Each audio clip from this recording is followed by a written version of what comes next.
महासिद्धिभ्यः आचार्य भगवान श्री सकल कीर्ति मुनिराज द्वारा रचित धन्य कुमार चरित्र प्रथम अधिकार। गर्भ कल्याणक, जन्म कल्याणक, दीक्षा कल्याणक, ज्ञान कल्याणक और निर्वाण कल्याणक के अनुभोक्ता त्रिभुवन के स्वामी शिव रमणी के नाथ तथा गुणों के समुद्र श्री वर्धमान जिन भगवान के लिए मैं नमस्कार करता हूँ। अंतरंग तथा बहिरंग लक्ष्मी से विभूषित, आरंभ में धर्म तीर्थ के प्रवर्तन करने वाले, धर्म के स्वामी तथा अनंत गुणों के आगर श्री वृषभनाथ भगवान के लिए मैं नमस्कार करता हूँ। संपूर्ण मंगल के करने वाले, लोक श्रेष्ठ सज्जन पुरुषों के लिए आश्रय स्थान तथा जगत के हित करने वाले शेष समस्त तीर्थंकरों को मैं नमस्कार करता हूँ। मनुष्य, देव और विद्याधरों के अधिपति तथा गणधर आदि से विभूषित, ढाई द्वीप में विहार करने वाले, जो श्री श्रीमंदर स्वामी आदि मोक्ष मार्ग के प्रकाशक करने वाले 20 तीर्थंकर हैं, उन्हें विनत मस्तक से मैं नमस्कार करता हूँ। ये उपर्युक्त तीर्थंकर और जो त्रिकाल में होने वाले मेरे द्वारा नमस्कार तथा स्तवन किए हुए, वे सब मेरे आरंभ किए हुए काम की सिद्धि के लिए हों। ज्ञानावरणादि 8 कर्म तथा शरीर से विरहित सम्यक्तवादी 8 गुणों से विभूषित, 3 लोक के शिखर पर आरूढ़ इंद्र, धरणेन्द्र, चक्रवर्ती आदि से नमस्कार किए हुए, अनंत गुणों के स्थान तथा उत्तम गुणों की अभिलाषा करने वाले भव्य पुरुषों के द्वारा ध्यान करने योग्य सिद्ध भगवान का मैं प्रतिदिन स्मरण करता हूँ। 36 गुण सहित दर्शनाचार, ज्ञानाचार आदि पंचाचार के परिपालन करने में तत्पर, त्रिभुवन के द्वारा अभिवंदनीय तथा शिष्यों पर दया करने वाले आचार्यों के लिए मैं नमस्कार अभिवंदन करता हूँ। और जो अपने जन्म रूप आताप के नाश करने के लिए अंग पूर्व रूप पीयूष रस का स्वयं पान करते हैं तथा भव्य जीवों को पिलाते हैं, ऐसे उपाध्यायों का अपने आत्म स्वरूप की समुपलब्धि के लिए स्तवन करता हूँ। जो अखंड रत्नात्रय तथा आश्चर्यजनक योग का त्रिकाल साधन करते हैं, वे साधुराज शिव प्राप्ति के लिए मुझे शक्ति प्रदान करें। संपूर्ण रिद्धि तथा मति ज्ञान, श्रुति ज्ञान, अवधि ज्ञान और मनः परे ज्ञान से विभूषित गुणों के समुद्र त्रिभुवनाधिपति से वंदनीय और पूजनीय तथा संपूर्ण अंगों की रचना करने में सचमुच वृषभ सेन आदि गौतम गणधर पर्यंत सर्व गणधर आदि मेरे द्वारा स्तवन किए अपनी अपनी बुद्ध के प्रदान करने वाले हों। संपूर्ण सिद्धांत रूप वारिधि के पार को प्राप्त हुए, सम्यक दर्शन, सम्यक ज्ञान, सम्यक चारित्र रूप अनर्घ्य रत्न से अलंकृत, परिग्रह रहित तथा दिशा रूप वस्त्र के धारण करने वाले और कितने कुनकुंद आदि विद्वान कविराज इस संसार में प्रसिद्ध हुए हैं तथा गुणों से गुरुत्व पद को धारण करने वाले हैं, उन सब उत्तम उत्तम महात्माओं का मैं स्तवन करता हूँ। 11 अंग, 14 पूर्व तथा प्रकीर्ण रूप शरीर के धारण करने वाली, सम्यक दर्शन आदि रत्नालंकार से विराजित, सप्त तत्व नव पदार्थ के वर्णन से युक्त, अनंत सुख की देने वाली, गुणों से विभूषित, जिन भगवान के मुख कमल से उत्पन्न तथा गणधर भगवान के द्वारा वृद्धि को प्राप्त भारती सरस्वती मेरे द्वारा स्तवन की हुई तथा नमस्कार की हुई सर्वार्थ सिद्धि की प्राप्ति के कारण अथवा संपूर्ण अर्थ की सिद्धि के लिए हो। बाह्य अंतरंग परिग्रह से निर्मुक्त, योग्य उत्तम उत्तम गुणों से विभूषित, संपूर्ण भव्य पुरुषों के हित करने में तत्पर, संसार रूप समुद्र के पार को प्राप्त हुए तथा संपूर्ण अर्थ की सिद्धि के साधन करने वाले धन्य कुमार प्रमुख बाकी के सब योगी राजों को उनके गुणों की समुपलब्धि के लिए स्तवन करता हूँ। इस उत्तम उत्तम मंगल करने वाले उत्कृष्ट तीर्थंकर भगवान जनवाणी तथा आचार्य आदि साधुओं का स्तवन तथा अभिवंदन करके मंगल सिद्धि, अपने आरंभ किए हुए सिद्धि, विघ्न नाश, मोक्ष संप्राप्ति तथा कर्म नाश आदि कार्यों की सिद्धि के लिए अपने और दूसरों के हित की इच्छा से उत्तम वैश्य कुलदीपक तथा सर्वार्थ सिद्धि में जाने वाले धन्य कुमार का शुभ और पवित्र चरित्र निर्माण करूंगा, जिस चरित्र के सुनने से भव्य पुरुषों के राग रूप शत्रु तो नाश होंगे और संवेग तथा संकित आदि गुण समूह समुत्पन्न होंगे। ग्रंथकार कहते हैं कि मैं इस धन्य कुमार के चरित्र के द्वारा स्वर्ग की संपदा के सुख का कारण, बड़े बड़े उत्तम पात्रों के दान का शुभ फल कीर्तन करूंगा। यही कारण है कि धन्य कुमार केवल पात्रदान के फल से, राज्य संपदा से विराजित तथा स्वर्ग की लक्ष्मी का उपभोग करने वाले हुआ। इस विशाल वसुंधरा मंडल पर जम्बू वृक्ष के उपलक्षित 1,00,000 विस्तार वाला तथा समुद्र से वेष्टित गोलाकार जम्बू द्वीप है। उसके मध्य में अत्यंत मनोहर 1,00,000 ऊंचा और जिन मंदिर देव और देवांगनाओं से सुशोभायमान स्वर्णमय सुमेरु शैल है। उसके दक्षिण भाग में अतिशय सुंदर और विद्याधर मनुष्य तथा देवताओं से शोभायमान धनुषाकार उत्तम भरत क्षेत्र है।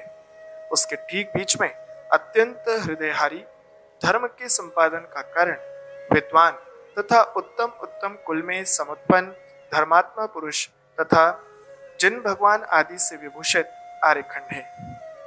उसमें उत्तम उत्तम मनुष्यों से पूर्ण ग्राम, खेत तथा पुर आदि से सुंदर स्वर्ग और मोक्ष की समुपलब्धि का हेतुभूत अवंती नाम का देश है, जिसमें जगत के उपकार करने वाले आचार्य, उपाध्याय, साधु, गणधर तथा केवल ज्ञानी ये सब अपनी अपनी विभूति के साथ विहार करते हैं। जहाँ योगींद्र अर्थात साधु, जिनालय तथा धर्मात्माओं से पुर, पतन, खेत, ग्राम, गिरी तथा भुवन आदि शोभायमान है।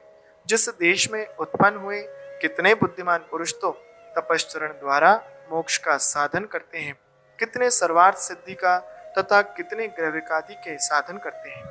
कितने विचक्षण पुरुष सर्वज्ञ भगवान की परिचर्या के द्वारा सम्यक दर्शन ग्रहण करते हैं, कितने इंद्रपद को प्राप्त होते हैं तथा कितने दान के फल से भोग भूमि में जाते हैं। जिस देश में संपूर्ण अभ्युदय का हेतुभूत श्री जिन भगवान के द्वारा कहा हुआ धर्म श्रावक, मुनि तथा संत सुचतुर पुरुषों के द्वारा चलता है, उसी धर्म के द्वारा अवंती निवासी भव्य पुरुष निरंतर पद पद में सुख, उत्तम उत्तम वस्तु तथा संपत्ति को प्राप्त होते हैं।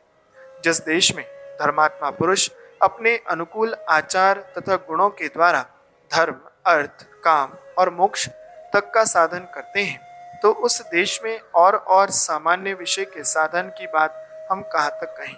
उसी अवंती देश के बीच में नाभि के समान सुविशाल विद्वान, धर्मात्मा, उन्नत उन्नत चैत्यालय तथा महोत्सव से मनोहर उज्जैनी नाम की पुरी है।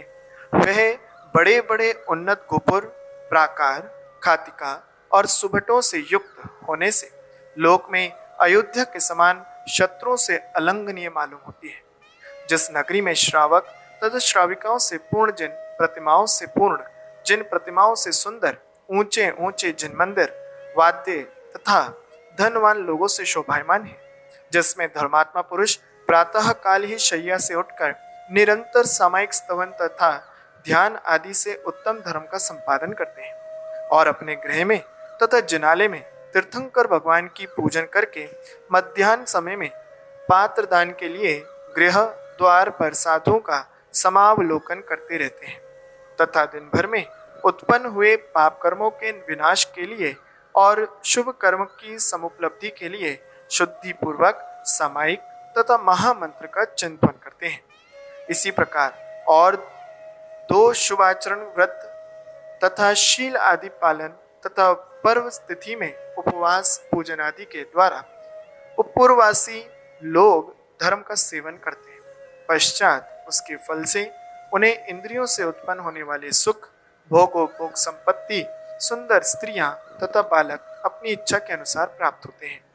अहो, देवता लोग भी शिव सुख की प्राप्ति के लिए जिस उज्जैनीपुर में अपने अवतार होने की इच्छा करते हैं अथवा और कोई ऊंचे पद की प्राप्ति के लिए भी, तो उस पुरी का और क्या उत्तम कीर्तन होगा इत्यादि वर्णन से उपलक्षित उज्जैनीपुर में प्रतापी, धर्म वृद्धि और धर्मात्माओं से अत्यंत अनुराग करने वाला अवनीपाल नाम का राजा था और सरल हृदय धनपाल नाम का एक वैश्य रहता है तथा शुभ शुभ लक्षणों से विराजित प्रभावती नाम की उसकी भार्या है। उन दोनों के परस्पर में अत्यंत प्रेम करने वाले तथा गुण और समुद्र सुंदर सुंदर लक्षणों से समान देवदत्त आदि 7 पुत्र हुए। उनमें कितने बालक तो अक्षराभ्यास करने लगे और बाकी के बड़े पुत्र धन संपादन के लिए व्यापार करने लगे। पश्चात किसी दिन प्रभावती अंतिम चतुर्स्नान करके प्राणनाथ के साथ साथ शैया में सोई हुई थी कि उसने शुभोदय से रात्रि के पिछले पहर में अपने गृह द्वार में प्रवेश करते हुए उन्नत वृषभ, कल्पतरु तथा कांतिशाली चंद्रादि शुभ ग्रहों को देखा। उसे स्वप्न देखने से बहुत आनंद हुआ। वह प्रातःकाल होते ही शैया से उठी और सब धार्मिक क्रियाएं करके स्वामी के पास गई और अपनी मधुर मधुर वाणी से पुत्र के अभ्युदय सूचक होते देखे हुए शुभ स्वप्नों की निवेदन किए।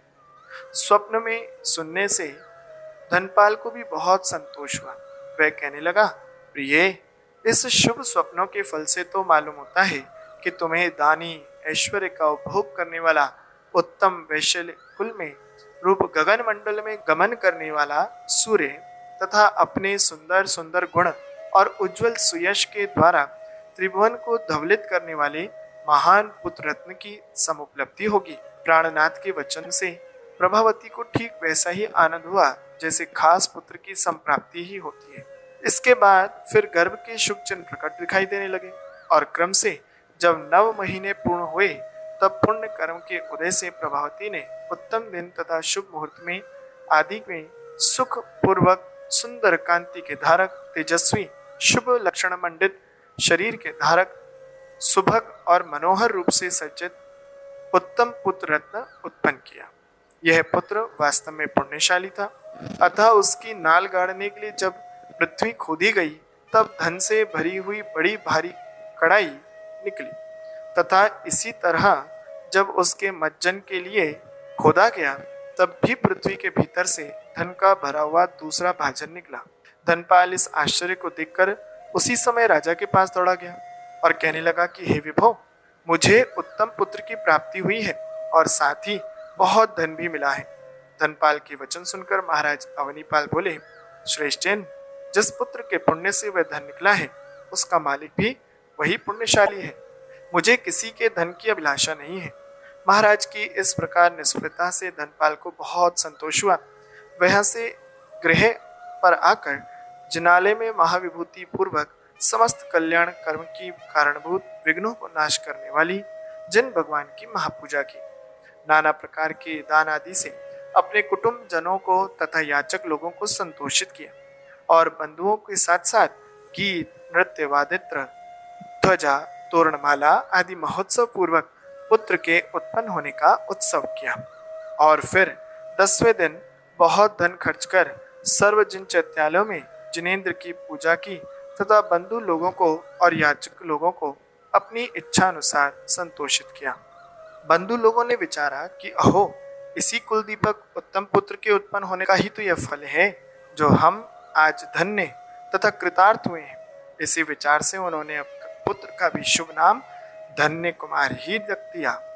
पश्चात सुंदर स्वरूपशाली लोगों के वचनों का प्रेम भाजन तथा अपने योग्य अलंकारों से अलंकृत धन्य कुमार भी माता पिता आदि बंधुओं को दुग्धपान आदि सुमधुर चेष्टाओं से आनंद देने लगा तथा बुद्धि, शरीर, सौंदर्य आदि से दिनों दिन कुमुद बांधव के समान बढ़ने लगा और धीरे धीरे मुग्धावस्था को उल्लंघन कर कुमार अवस्था में आया और मनोहर गुणों के द्वारा देव कुमार के समान बढ़ने लगा। उस समय धनपाल ने देवशास्त्र तथा साधुओं की भक्तिपूर्वक परिचर्या कर विद्या, कला, विज्ञान आदि गुणों की समुपलब्धि के लिए धन्य कुमार को उपाध्याय के पास महोत्सव पूर्वक पढ़ने को बिठाया। बुद्धिमान धन्य कुमार भी थोड़े ही समय में उत्तम बुद्धि रूप नौका के द्वारा शास्त्र जलधि के पार हो गया। पश्चात धीरे धीरे युवावस्था में अनेक शास्त्रों का अनुभवी ज्ञान तथा कला कौशल का जानने वाला विचारशील उत्तम गुणों का आश्रय बुद्धिमान सुयश के सारे वसुंधरा वलय में प्रसिद्ध शुभ लक्षण आदि से सुशोभित सुंदर शरीर का धारक रूप लावण्य भूषण वसन और पुष्पमाला आदि से विराजित होकर ऐसा शोभने लगा जैसे कामदेव श्री के द्वारा शोभता है। धन्य कुमार इस अवस्था में भी प्रमादी न होकर निरंतर धर्म संपादन के लिए धन लगाकर देव गुरु सिद्धांत की परिचर्या किया करता था और शुभ भावों से अपनी इच्छानुसार दीन अनाथ लोगों के लिए दया वृद्धि से दानादि दिया करता था। इसी तरह संपदा का उपभोग पूर्वक कुमार अवस्था के योग्य सुखजनक भोगों का अनुभव करते करते बहुत दिन बीते। निरंतर इसी प्रकार लक्ष्मी के व्यय करने की उसकी उदारता को उसके भाई लोग सहन नहीं कर सके। सो किसी दिन दुर्बुद्धियों ने अपनी माता से कहा, देखो हम सब तो धन कमावे और उसका खाने वाला यह केवल धन्य कुमार जो कभी कुछ व्यापार नहीं करता है। प्रभावती ने पुत्रों की राम कहानी अपने स्वामी से कह सुनाई और साथ में कहा कि देखो धन्य कुमार अब सब तरह सौभाग्य संपन्न हो गया है, उसे आप व्यापार में क्यों नहीं लगाते? व्यापार के ना करने से ही बड़े भाई इससे द्वेष करते रहते हैं। अपनी कांता के वचनानुसार धनपाल भी शुभ मुहूर्त में सुपुत्र धन्य कुमार को किसी तरह बाजार में ले गया और उसे 100 दिनारे देकर बोला, प्यारे यह द्रव्य ले और इसके द्वारा यदि कोई किसी वस्तु को बेचने के लिए लावे तो तुम उसे खरीद लेना तथा उससे भी किसी और वस्तु को अच्छी देखकर खरीद लेना। सो इसी तरह जब तक भोजन का समय न आवे तब तक व्यापार करते रहना। फिर अंत में जो वस्तु खरीदी हो उसे नौकर के हाथ से उठवाकर भोजन करने के लिए घर पर आ जाना। इस प्रकार समझाकर धनपाल तो घर चला गया और सरल हृदय तथा सौंदर्यशाली धन्य कुमार नौकर के साथ साथ वहीं पर ठहरा। इतने में कोई पुरुष लकड़ी की भरी हुई एक उत्तम गाड़ी बेचने के लिए वहीं पर आया। धन्य कुमार ने धन उसे देकर उससे वह गाड़ी खरीद ली और फिर गाड़ी के द्वारा अपनी इच्छानुसार एक मेढ़ा मोल ले लिया। मेढ़े को भी किसी दूसरे को देखकर उससे खाट खरीद ली। बाद में अपने घर पर आया। उस समय धन्य कुमार की माता बहुत आनंदित हुई और कहने लगी कि अहो आज पहले ही दिन मेरा पुत्र व्यापार करके आया है, इसलिए उत्सव करना चाहिए। उधर वे 8 पुत्र देखकर कहने लगे कि देखो यह कितने आश्चर्य की बात है, जो आज ही तो पिताजी ने व्यापार करने के लिए 100 दिनारे दी थी और पहले ही दिन उन्हें खोकर चलाया, तो भी हमारी माता उत्सव कर रही है और हम लोग बहुत ही धन कमा कर लाते हैं, फिर भी हमारे सामने तक न देखकर उल्टी उदासीन रहती है। अस्तु इसमें इसका क्या दोष, किंतु दोष है हमारे पूर्वोपार्जित कर्मों का। पुत्रों के वचनों को सुनकर प्रभावती ने उन्हें हृदय में रख लिया और फिर सब पुत्रों के पहले ही धन्य कुमार को भोजन कराकर स्वयं भी भोजन कर लिया। पश्चात एक बड़ी भारी काष्ठ के भाजन में जल भरकर प्रीतिपूर्वक अपने ही हाथों से खाट के पायों को धोने लगी। धोने के साथ ही पायों का कुछ भाग दूर जा गिरा और शेष भाग से कुमार के प्रचुर पुण्योदय से दैदीप्यमान अनेक रत्न गिरने लगे और उसी में एक व्यवस्था पत्र भी निकला। तो कदाचित कोई कहे कि ये खाट के पाए किसके हैं, यह पत्र किसने लिखा तथा इसमें पत्र कैसे आया, इन सब प्रश्नों का उत्तर नीचे लिखा जाता है। पहले इसी नगरी में पुण्यशाली तथा महाधनी वसुमित्र का नाम राजश्रेष्ठी हुआ है, जो प्रत्युत शुभोदय से उसके यहाँ समस्त भोगोपभोग संपदा की देने वाली नवनिधियां पैदा हुई।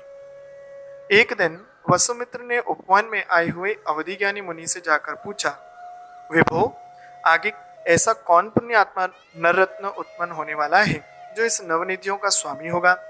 मुनिराज ने अवधि ज्ञान के बल से कहा, महाराज अवनीपाल की उत्तम राजधानी में धनपाल वैश्य का धन्य कुमार नाम का पुत्र उत्पन्न होने वाला है, सो वही पूर्वोपार्जित पुण्योदय से इन निधियों का स्वामी होगा और उसके द्वारा लोगों को बहुत सुख संपत्ति प्राप्त होगी।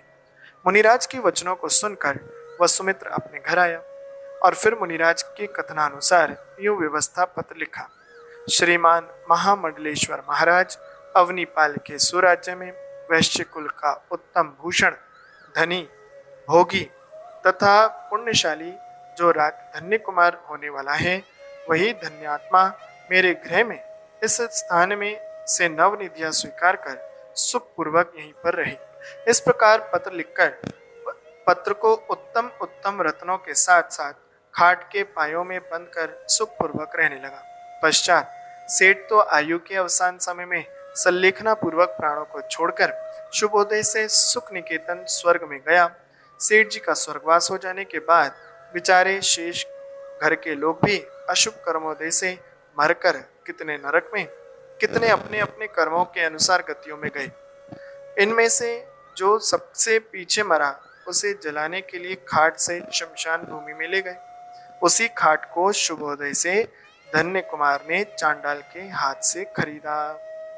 ग्रंथकार कहते हैं कि अहो, शुभ कर्म ही एक ऐसी वस्तु है जो नहीं प्राप्त होने वाली, अत्यंत दुर्लभ, बहुत दूर की तथा बहुत धन के द्वारा मिलने वाली वस्तु को भी स्वयं मिला देता है। धन्य कुमार को पत्र के वाचने से बहुत खुशी हुई। वह उसमें जैसा लिखा था उसी अनुसार निधियों के स्थापन आदि को ठीक ठीक समझकर राजा के पास गया और उनसे युक्तिपूर्वक गृह के लिए अभ्यर्थना की तथा अपने शुभोदय से आज्ञा मिल जाने पर घर के भीतर गया और वहां निधियों को देखकर आनंदित हुआ। बाद में वह उत्कृष्ट निधियों को अपने अधिकार में करके उनके द्वारा होने वाले अपरिमित धन का व्यवहार मनोभिलाषित फल के देने वाली देव, गुरु तथा शास्त्र की महापूजा में, सत्पात्रों के लिए पुण्य संपादन के कारण दान के देने में, दीन तथा अनाथों के लिए उनकी इच्छानुसार दया दान करने में तथा प्रचुर विभूषित भूति से जिन धर्मियों का उपकार करने लगा। इसी तरह धन्य कुमार थोड़े दिनों में राजमान्य होकर त्रिभुवन विस्तृत सुयश के द्वारा उत्पन्न होने वाले नाना प्रकार के भोगों को भोगने लगा। धन्य कुमार अपने कुटुंबी तथा और लोगों को भी बहुत प्रिय था। वह अपने शुभाचरण से सर्व धर्म सेवन करता हुआ सुखरूप पीयूष समुद्रों में निर्मग्न होकर कौतुक से बीते हुए समय को न जानकर सुखपूर्वक रहने लगा। अहो, धन्य कुमार अपने पूर्वोपार्जित पुण्य कर्म के उदय से सर्वत्र आश्चर्यजनक भोग तथा सुख की संपादन करने वाली उत्तम संपत्ति नवनिधियों को प्राप्त होकर मनुष्य तथा राजादि से मान्य सुख का सदैव उपयोग करता है। ऐसा समझकर जो पुरुष सुख के अभिलाषी हैं उन्हें चाहिए कि वे सदैव अपने पवित्र आचरणों से केवल एक पुण्य का उपार्जन करें, क्योंकि यही पुण्य तथा गुणों का आश्रय है, पाप का नाश करने वाला है। पुण्य का बुद्धिमान लोग आश्रय करते हैं। पुण्य से समस्त सुख प्राप्त होते हैं। पुण्य की प्राप्ति के लिए ही पुण्य क्रियाएं की जाती हैं। पुण्य से त्रिभुवन में होने वाली लक्ष्मी प्राप्त होती है। पुण्य से संपादन करने का बीज व्रत का धारण करना है। इसलिए बुद्धिमानों, सुख की समुपलब्धि के लिए निरंतर पुण्य के उपार्जन करने में चित्त लगाओ।